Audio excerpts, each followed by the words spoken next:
Okay, that was a big introduction. Thank you. Button. Great. Okay, I want to thank Lily for the invitation, and I extend greetings from Peggy. And I understand many of you were here in 2006 and met Peggy as well, and so she extends her greetings. She said to me, "You will love the Filipino people. They are always joyful, and they have just a real joy in their heart for the Lord and for their country." And that's been true. And I'm grateful that you have decided to allow the entire conference to be in English because my Tagalog is not very good. In fact, it doesn't exist. Although I'm learning some words. I learned buhay. Yes? And a few other words. I don't know. It's too hard to learn very quickly, but if I were to spend much longer here, I would try to learn more. I hope to, yes. The privilege that I have working at Heartbeat International is the opportunity to go all over our country and also all over the world to interact with people who love the Lord, who love life, and are here with a heart to serve. And that is one of the great pleasures it is to me, because that's where I come from. I'm in this for one reason, not because of my intellect, not because of my abilities, but simply because I love the Lord, I love life, and I have a heart to serve. And my hope is that we can serve together in all that we do. I would like to give you, well, first of all, let me take care of some business here. We have a gift. If I could have Renee and Lily come, we have a gift from Heartbeat, a little simple gift. Yes, it's you can see, it's just a clock, and on the outside it says PSSA, and with inside it just says special blessings to Pregnancy Support Services of Asia from Heartbeat International 2012. So.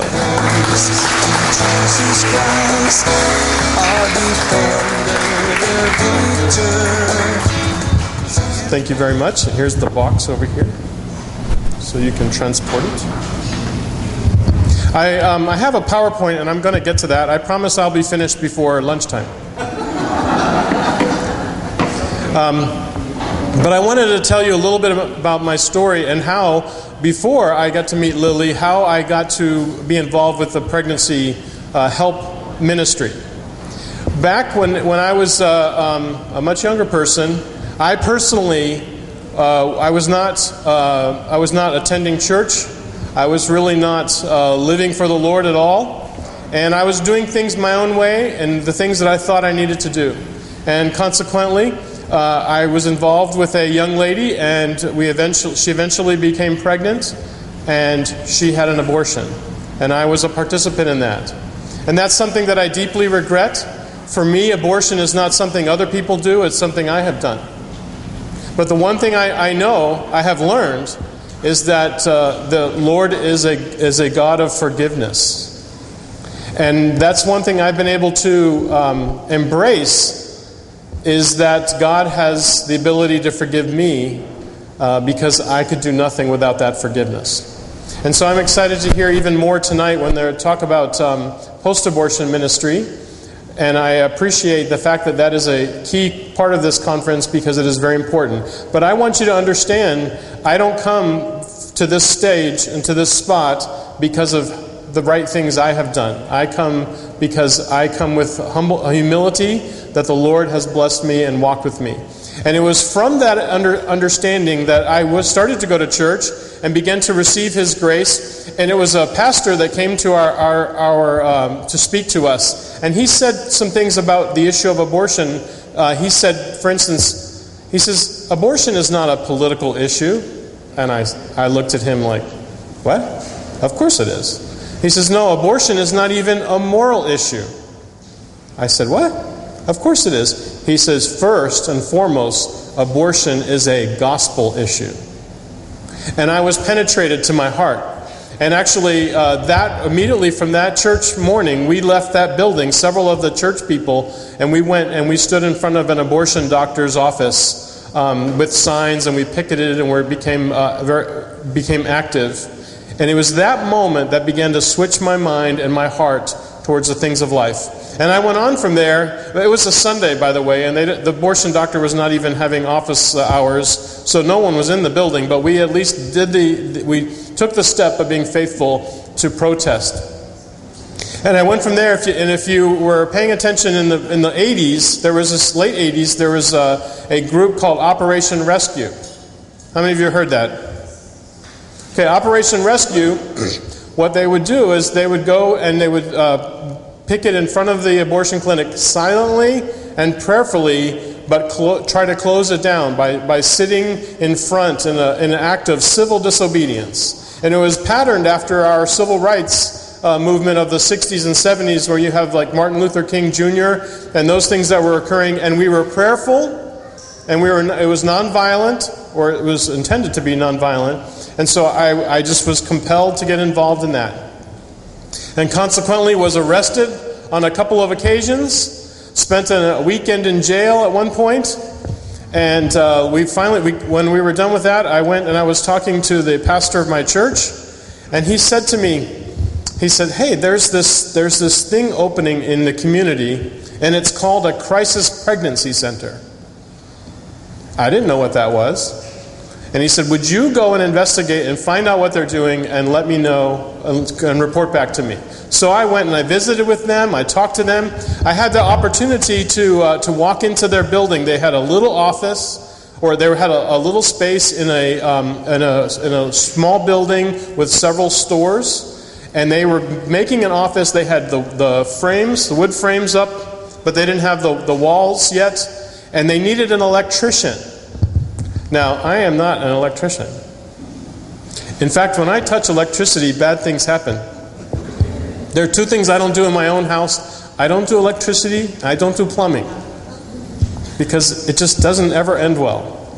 So I have to get someone else. But what I did, when I went and met with them, I went back to my church and I found a couple of electricians, and they came and volunteered their time, and they wired that whole office so that they could get inspected and then they could open their doors. And when I did that, they looked at me and they said, "Oh, he has two qualifications for helping in the Pregnancy Support Center. One is he can get things done. Two, he's breathing." Fortunately, that was all the qualifications they required, and I was elected to the board of directors and served on the board for a number of years, and then eventually went into full-time ministry. And I've been doing this full-time as a part of my life and a part of my work since 1996. 2 years before that, actually 4 years before that, as a board member, I was supposed to go through the counselor training. And I said, "Why? I'm not going to counsel. I'm serving on the board."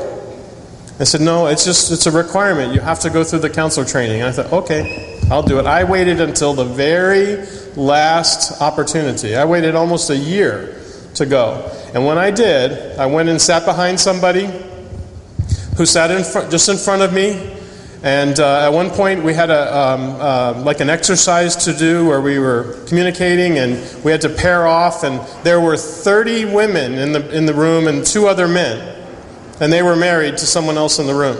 And so I had to pair off with this young lady in front of me, and so that was the first time we met. A year later, we went on our first date, and a year later, we were married. And so it's something that we share in our passion in the pregnancy help movement. And so when I do this, when I get to travel, I do this because I have a wonderful wife who's at home and allowing me to do this, but we share the ministry. And so she has been faithful, along with our children, to pray for you and for me and for all of this. So I want to bless her, and it's just a privilege to serve. So that's how you know how I get here. So I have been involved as a board member. I've been involved as a executor or an executive administrator, and I've been involved as an executive director. So I have had experience across all of these platforms. So with that, I want to talk about the transformational power of pregnancy help services.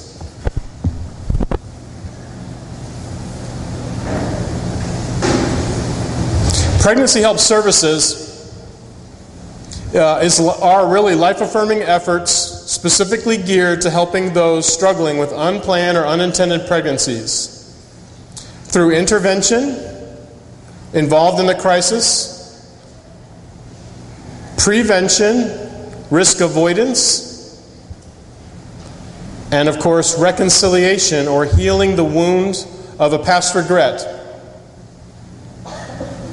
And we are motivated by biblical values, by faith in Christ, and sometimes it could also be humanitarianism. It's just good to be humans to one another. You know, you've heard of the phrase "man's inhumanity to man." Yes? Well, there's also man's humanity to man. And if we truly love one another, as Jesus teaches us to love, we will work with a humanitarian motivation, but it's for us. It's inspired by our biblical values and faith in Christ. And we represent a culture of life. That is one of the biggest things. It was actually very challenging for me last night, although I've so much appreciated Father Jor-El, because he has a really cool name to begin with. It's very close to mine. Oh, and by the way, if you were wondering, I've had several people ask me, where does the name come from? It comes from Krypton. Yes? It's Superman's father's name. Yes. Yes, my father was crazy. But he liked the name, so he gave it to me, and that's my name.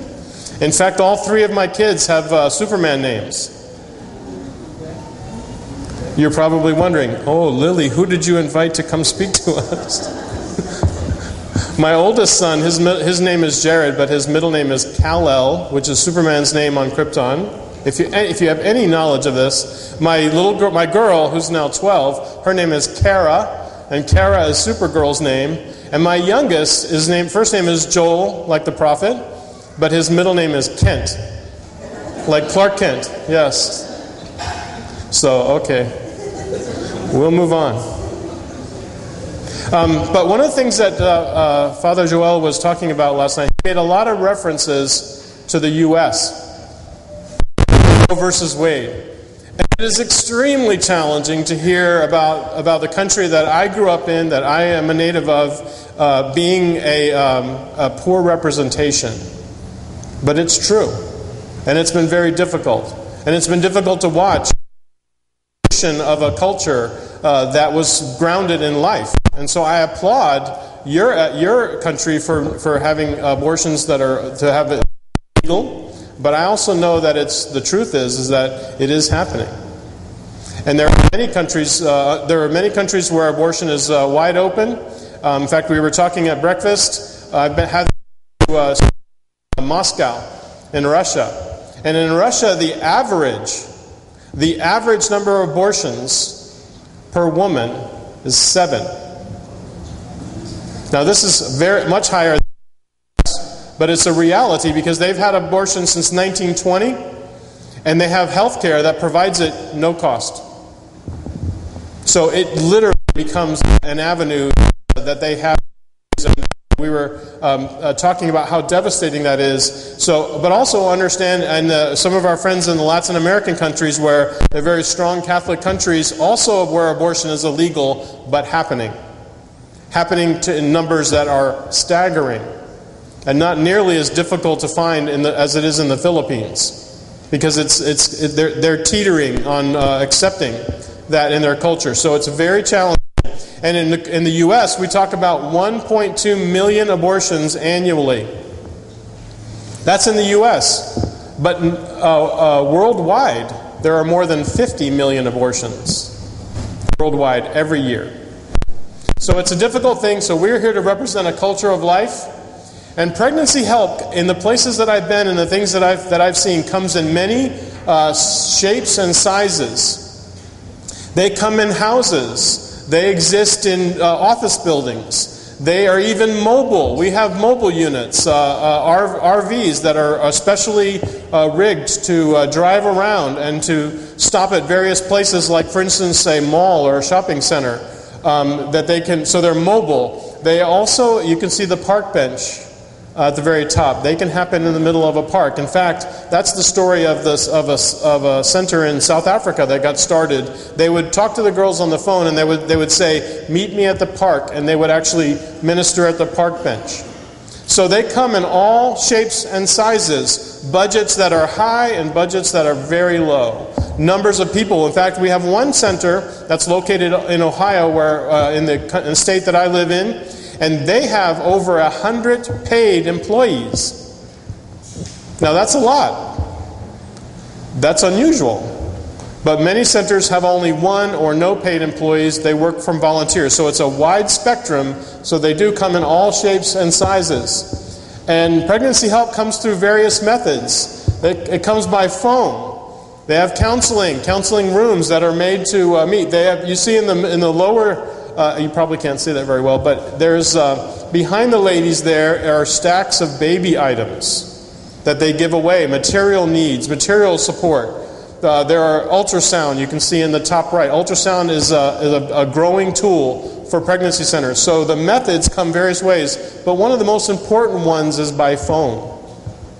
We have a national call center in the U.S. called Option Line. I know that in Australia, they have an entire system, a 311 number, I believe, that they've manned for a number of years, that people can call and they can begin counseling even over the phone. Without ever going into a location, they can start pregnancy help services. The pregnancy help community is diverse. We have those that are from all different types of races, all different types of places. These are, in the left hand is actually in Zambia. In the middle one at the top is in Los Angeles. We have them in Miami, so they're Spanish-speaking, they're English-speaking, they're all kinds of services are happening. They're very diverse. They're very, very diverse interdenominationally. We have evangelicals, we certainly have Catholics that are involved, we have all types of people, young and old, and it's a growing and diverse community. And the pregnancy help movement and community is indeed worldwide and growing to meet the challenge. And these, by the way, are 5 partners that are joint affiliation partners of Heartbeat. And I'm sorry for the logos not showing up well, but the first one is Africa Cares for Life. The second one is a group called CAM, which is in Latin America. And you might recognize this one in the middle. Yes? And this one is Canada, Canadian Associate. I thought Charlie was wearing... Charlie, just stand up straight. It's Canada. Oh, Canada. No. You don't want to hear me sing. And then Pregnancy Help Australia. Those are 5 partner organizations with Heartbeat International. One of the challenges that we hear about a lot is, of course, pregnancy help saves lives. And a lot of times when they hear that the discussion is, well, of course we're about saving babies. True. We are about saving babies. When we... in our center, we have in one of our centers we have little booties. You have this, right, for your little babies? Yeah? Yeah? And what I would do is when a donor or somebody or a pastor would come and visit our center, I would pick up the booties from the shelf and I'd say, see, our job, I don't have them with me, you have to imagine. Okay? Or imagine I have little booties. They're cute. They're just so cute. I said, our job at the pregnancy center is to fill these. Right? Is to make little feet to go inside them. So it's about saving lives, but it's much, much more than that. And that's what I want to talk to you about today, is that it's much, much more than just saving babies, although that is very, very important. Yes, babies are saved when the abortion vulnerable woman decides to carry her baby to term. But babies represent the most powerful visual image of a positive outcome. True?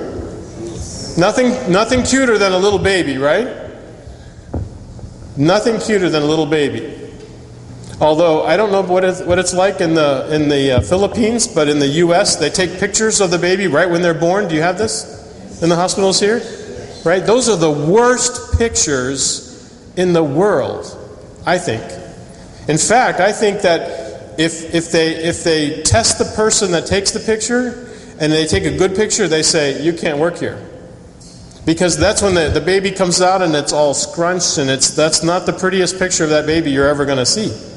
Because they haven't, right when they're born, their heads are shaped funny, but they're still beautiful, aren't they? Just the pictures aren't good. But babies are the most powerful image that the pregnancy help movement has, because when we succeed, babies are born. Ultrasound pictures can capture this even before birth and project the joy of new life. In fact, one of our centers in the U.S. actually created a calendar where they had the ultrasound picture of the baby that was born and then the picture of the baby. Every month you could see a new baby. It was very interesting, very powerful. But a baby has a way to help transform a woman. Having a baby establishes or reestablishes the very nature of women and their role in procreation. Now, that doesn't happen for all, but it's something that we understand. When that new mom has a baby, that their response is to begin to understand more of what they have maybe not remembered until then.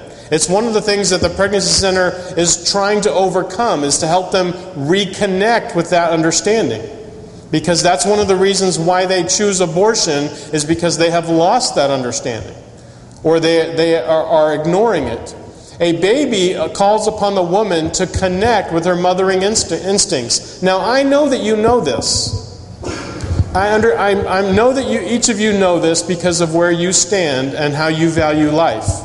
But it's important to remember that is being lost in our cultures, because that's when women don't do that is when they can say yes to abortion. Okay? I know that you know it, but I'm just here to call you back to that. Understand that's one of the things that a pregnancy help service does.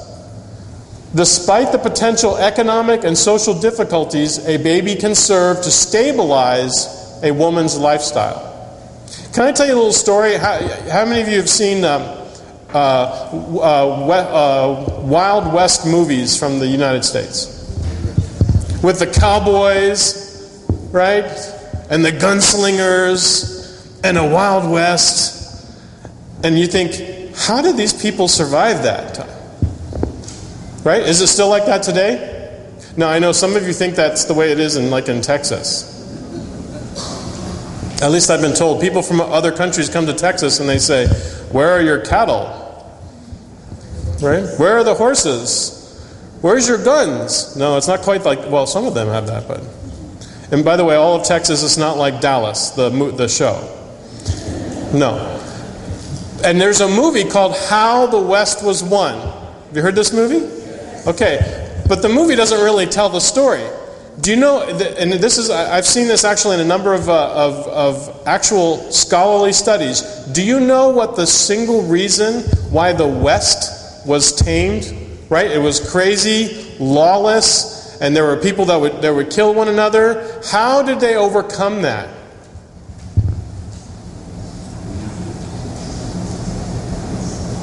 Women. That's right. You leave it to the men, we're just going to go crazy, we're going to shoot each other.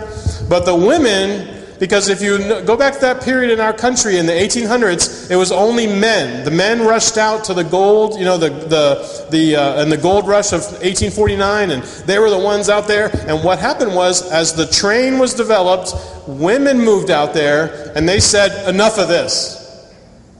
This is not going to happen. You get back in the house. Now, some of the women are chuckling, and the men are like, what is he talking about? But it's true. When the women moved in, they wanted more stability. They wanted more security. And they demanded more of the men, because otherwise the men were unconstrained. And if you recognize that's a biblical pattern. And that is truly how the West was won in the U.S. So next time you see a Western movie, you think of that. Oh, see, they're women. They have not arrived yet. Right? So, despite the potential economic and social difficulties, a baby can serve to stabilize a woman's lifestyle. And a baby creates family. A baby and mother creates the simplest definition of a family. Now I know that there's a greater definition that we aspire to, but in the very simplest form, a baby and a mother creates a family. The birth of a baby creates more likelihood that the father and mother could get married and form that same nuclear family. Is this true? Of course it is. But we lose sight of this. This is one of those things that in our country, in the U.S., we have more and more out-of-wedlock births. And then people wonder, why is there no family? I mean, amongst one of the minorities in our country, amongst the African Americans or the black Americans, they say as many as 60% of the babies are born into a family without a father. So in our call, we say that, first you have to have the baby, you have the mom, the baby, and then the father. Of course, we want it the other way around. We'd rather have them have babies into a family. But when we understand, even though to us the relationship is broken, and again, that's how abortion happens, is in broken relationships, broken understanding, broken recognition of what God is doing. But a baby creates the more likelihood that the father and mother could get married and form a nuclear family. In addition, a baby represents an extended family, potentially creating grandparents, aunts and uncles, cousins, etc. It's very interesting to me. How many of you, are there Chinese in Philippines? Yeah. We've had the chance to interact with some Chinese people, some young ladies actually, who are coming to a university in Ohio State University. And one of the interesting things when you talk to them is that they're missing something, because there's only one. They don't have any siblings. It's a very interesting dynamic. And so, but we forget that the idea that the Lord has created is for extended families, right? Wasn't Elizabeth and Mary, wasn't Elizabeth related? Yeah? Right? So we see and understand that the family is not just a small family, but it's bigger. We have grandparents, and we have aunts and uncles, and we have cousins, and all kinds of things that we want to celebrate with a family, and that's what a pregnancy help service helps to do. A baby creates a family. And a family represents a lineage. The birth of a child is an extension of a lineage of both mom and dad's family. Now again, this is simple, but I want you to understand these are things that the world is forgetting. And that when they are embracing abortion, they're throwing this understanding out. And so we're here to bring it back, that we have to remember it's not just a baby, it's a lineage. That baby will live a lifetime and have a lifetime of experiences. A family represents a component of what creates a community. Is that, do I have this correct? Barangay? Yeah? You can't have that unless you start to have small groups, families come together, create a community, a neighborhood, a people. And then a family represents the future. Only families can replicate families. Yes? This is what we have to understand. It's not just about babies. Babies are very important, but babies lead us to understand why this is so key. Now, I know that all of this is taught in the church. But away from the church, it becomes more about me, my, whatever I want. Oh, maybe that's not a problem in the Philippines. But it is definitely a problem in the U.S. We forget about things like this because we serve ourselves. We forget how important it is to be connected to one another. Pregnancy help services also train community members to be life-minded in other aspects of their lives. There are other ways to be life-minded than just thinking about babies or having family. It's also how you approach the world, how you care for others, how you relate to one another. We train community members to understand the broader and deeper aspects of the sanctity of human life. When we're confronting people and talking and training them about whether that's the love approach or just saying, you need to understand what we're doing, it is a confrontation in one sense. Because if they have believed the lie, I don't need that, that's not important. If they believe the lie, then they are being called back to understand, yes, I need to live this way. I don't just talk about this to others, I need to learn to live it. And they become to champion pro-life values among their own family and friends, among colleagues and neighbors, and then they exercise intervention skills for those facing an unplanned pregnancy. This is one of those things that we all do. Now, we do this in the Pregnancy Help Center, but we also do this. We also get a lot of calls that will say, they'll call us on the phone and they'll say, and then fill in the blank, my niece, my neighbor, my friend's daughter at work is talking about having an abortion. What do I do? Now, one thing we can do is say, well, take them to the Pregnancy Help Center. But at the same time, if we have community members involved, then we're training people with what to do. And you remember I talked about going to the training I didn't want to go to?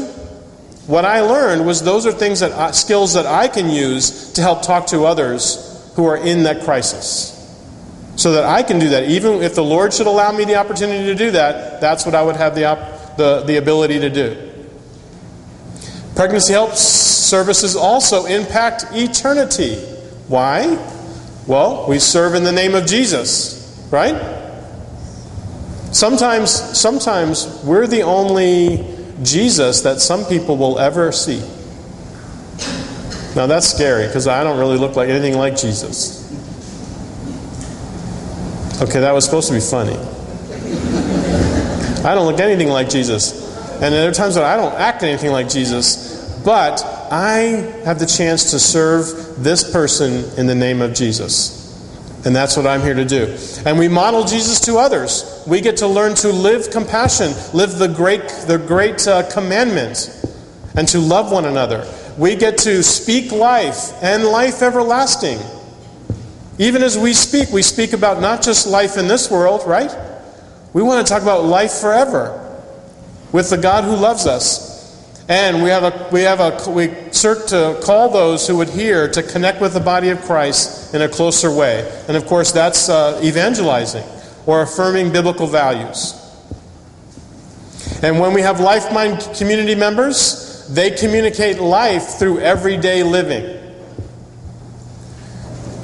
One of the things that we are coming to understand more and more is that pregnancy help centers and services don't just happen in the middle of the building or in the middle of the communication.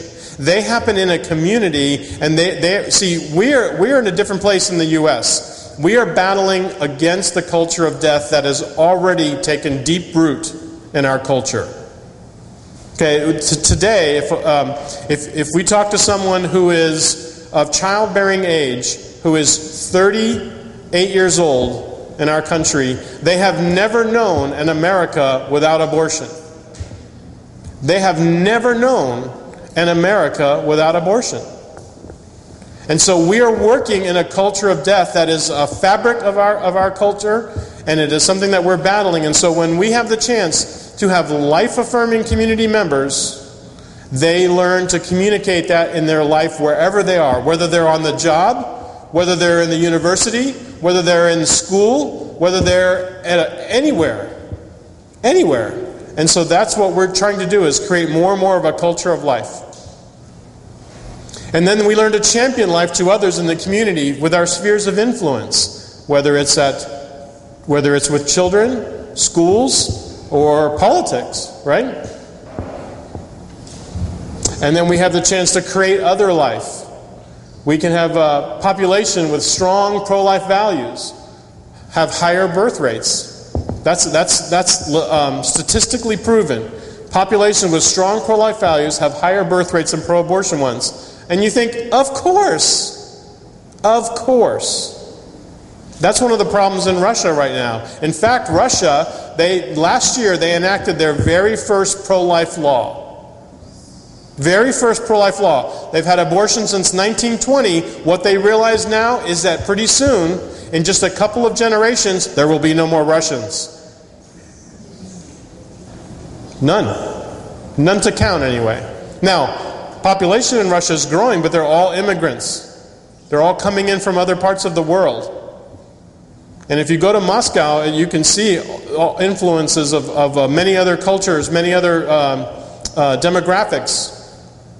But the Russians are going away. And so the politics are being challenged internally, and so they're changing. They're having to change something that has been around for them for nearly 100 years. There is hope.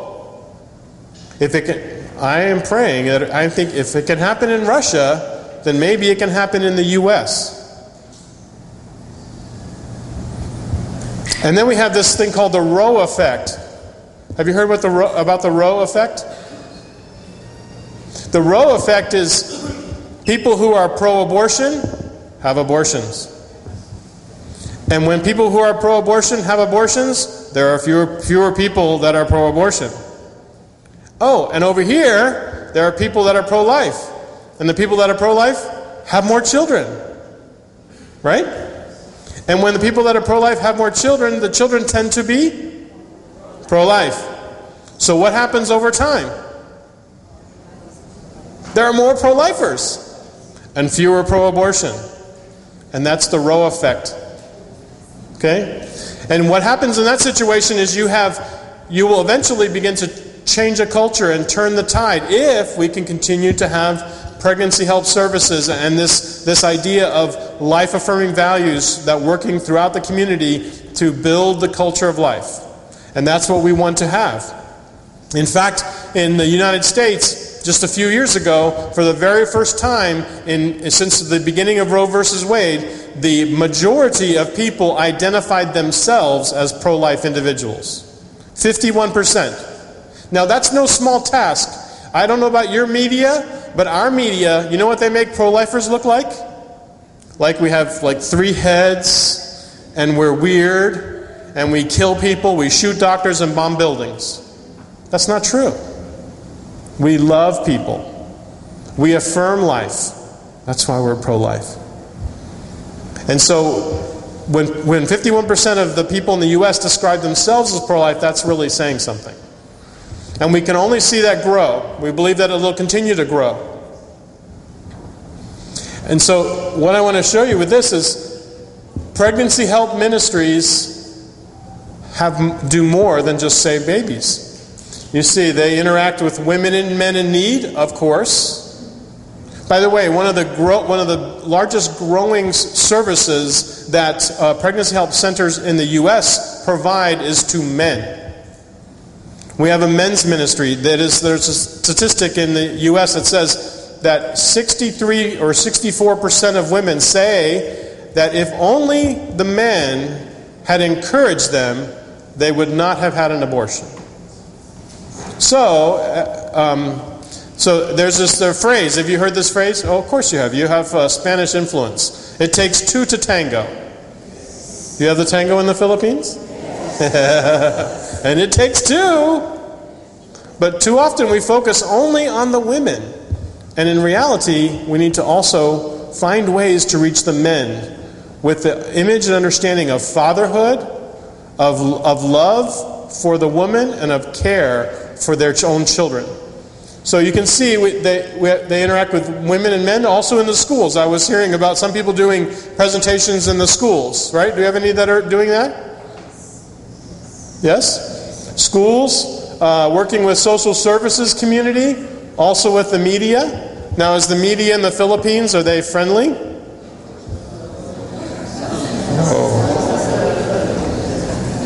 No.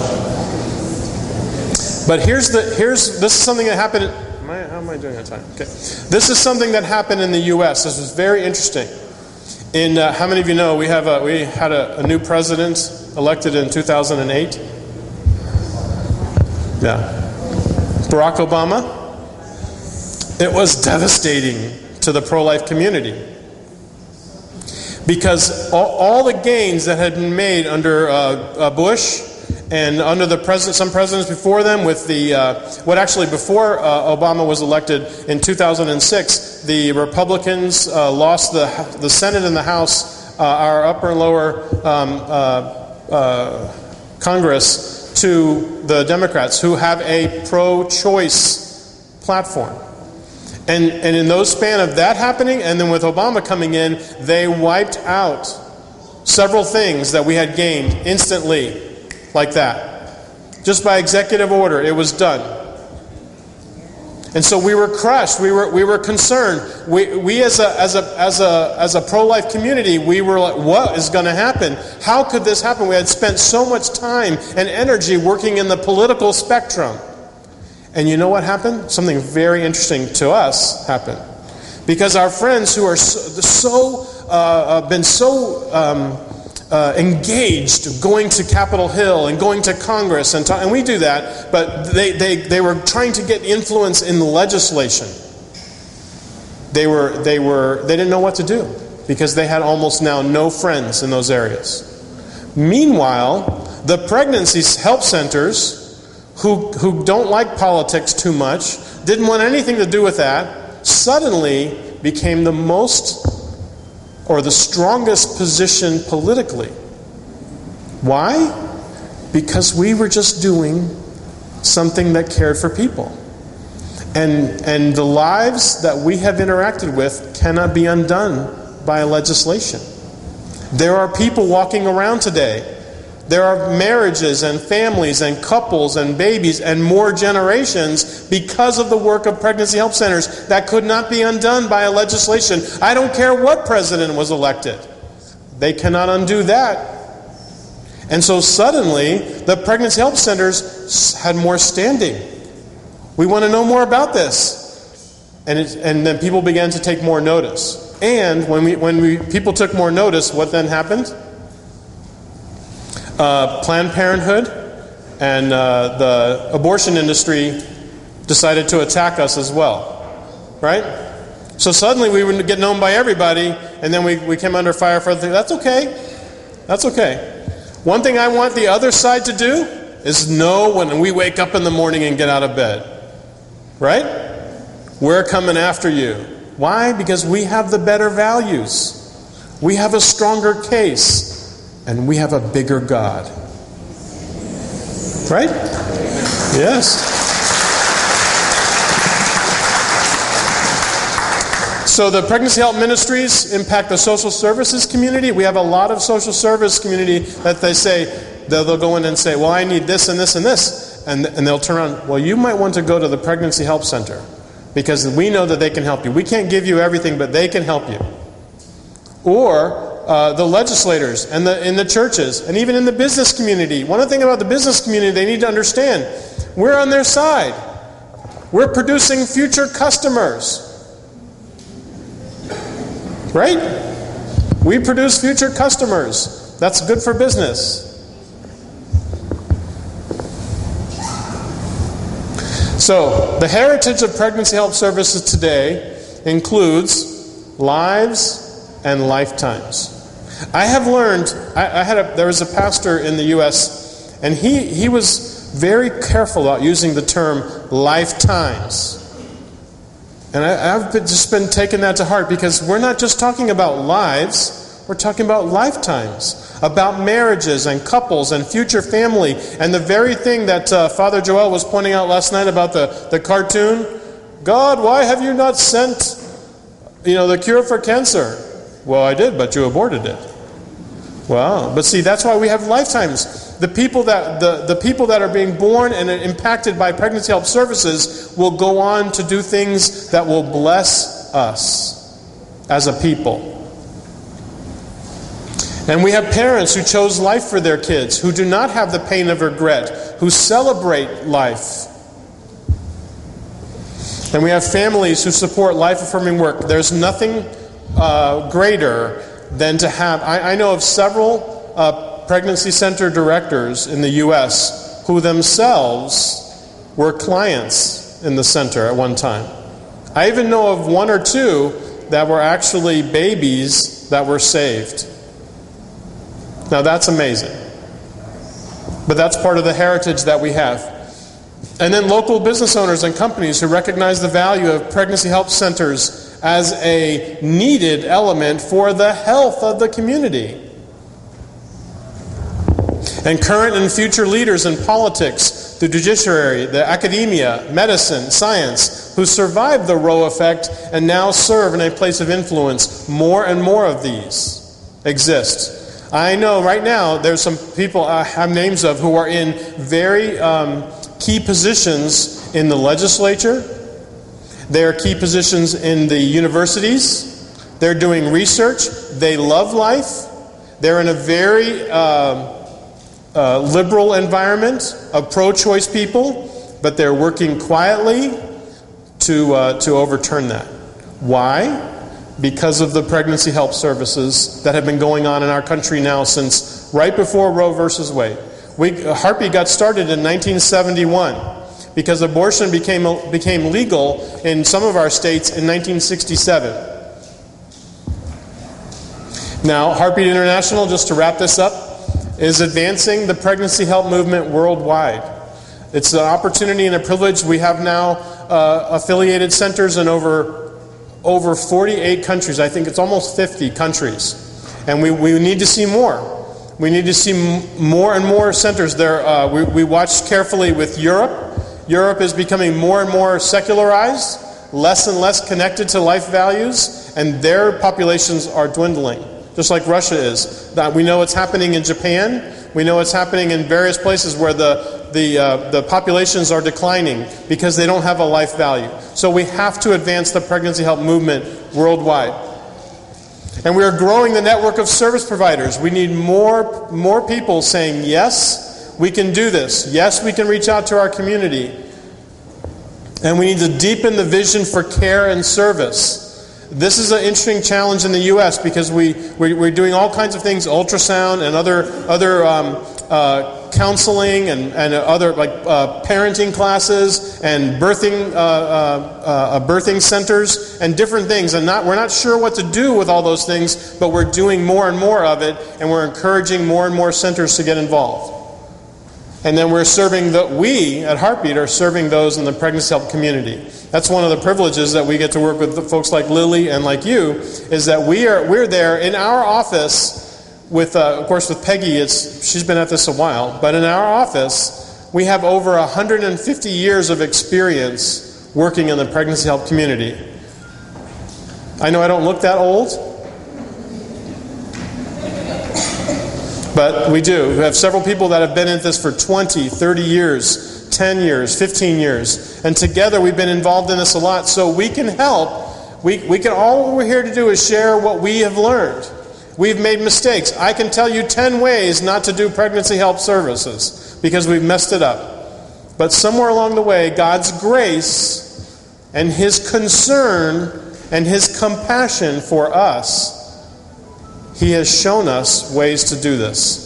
And I pray that the Philippines never has the culture of death like we have in the U.S. I pray that the U.S. will see the Filipino opportunity and make abortion illegal once again. Yeah, I do. But I also know that even if that happens, that does not mean abortion will end.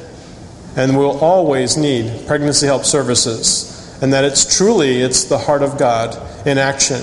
And so my privilege to be here with you is to affirm the Lord working in you as He is working in us, and to stand with you as best we can to help serve you as you serve those around you. And so it's my privilege to be with you. Thank you very much. Okay, thank you very much. Let's clap our... Sorry, hiningal ako. Let's clap our hands again for our brother and great speaker, Mr. Jor-El. So, we have some time before the celebration of the Holy Eucharist. So, if you have questions, now we can have a short open forum now for those of you who may have questions based on Mr. Jor-El's keynote address and anything else that you would like to ask, Tita Lily is also here too. Yeah, we can ask Jor-El to come in front again.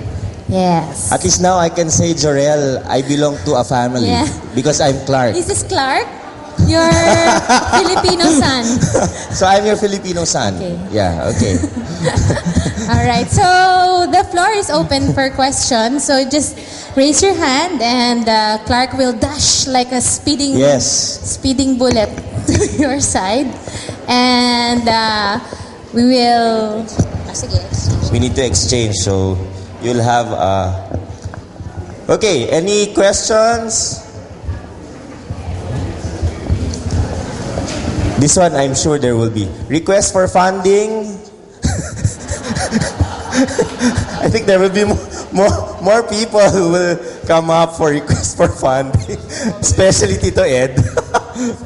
Anyone who wants to say something or just a further question from the one that was discussed by Jor-El? I would like to say something. Okay. Actually, sorry. We actually have 5 minutes now for the open forum before the second talk. It's not the mass yet, so erase. So if you have questions, if not, we can proceed to the next. Anything that you wanted to be? Yes. Maybe this will be addressed to Lily because I haven't heard of the centers here. Where is our center?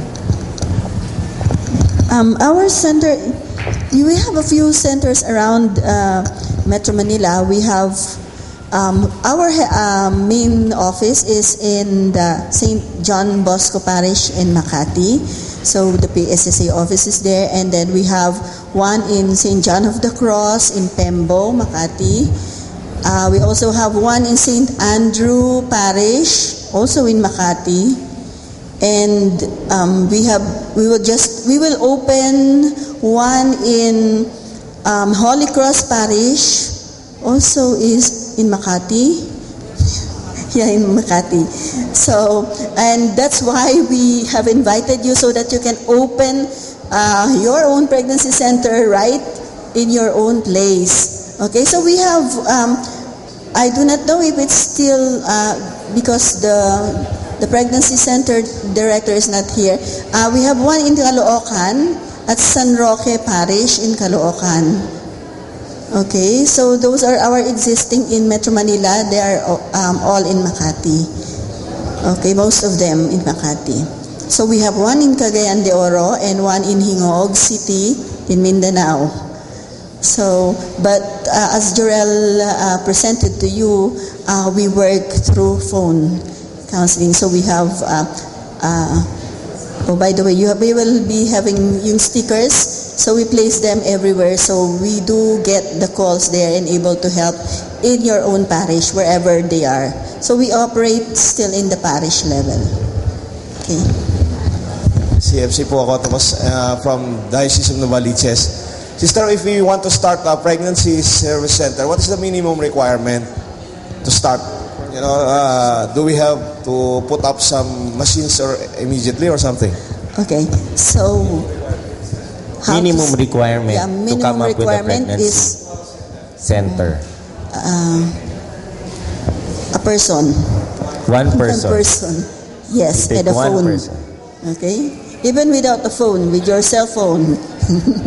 I mean, without a landline, you. And I think it's worth mentioning, Tita, that's why we're having this first regional conference to establish those connections so that from the PSSA national, we can come up with the different pregnancy centers from where you are. So we can coordinate. Yeah. They have also a plan to introduce this to the senators in order for them to enlighten, to stop the RH bill. Do we have a plan? Hopefully we will have the opportunity. Yeah, we want to talk to everyone. Okay, and we are privileged that today one of our congressmen is represented, Congressman Mike Velarde Jr., and represented by Buhay Party List. Buhay Party List, and represented by Agoy Descallar and Vicky. There they are, Vicky. Yeah, so we also hope to present to the congressman. Okay, thank you. So we have connections, and that's what we want to happen right now.